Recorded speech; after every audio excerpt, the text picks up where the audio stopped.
O, bumalik tayo kay cringe. May part 2 ba yung cringe? Ay, sa susunod na, ay, chismosa din pala po kayo?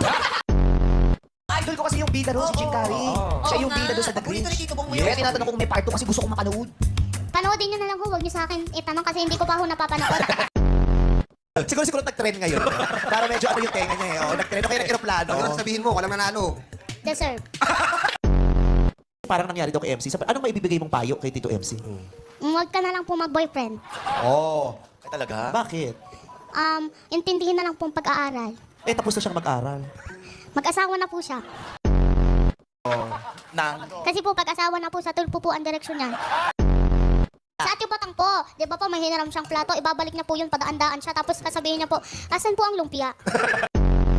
Ang lagi hong suot na Ate Batang, pag may birthdayhan, may bulsa na short. Si Daddy po ang naiyak dahil kay Mama. Si Daddy ang naiyak dahil kay Mama? Eh, bakit ga? Eh paano ho, sasabihin nun ng Daddy, pupunta daw ho sa trabaho, yung pa rin ng babae lang. Pag hindi ng babae, magsasabong.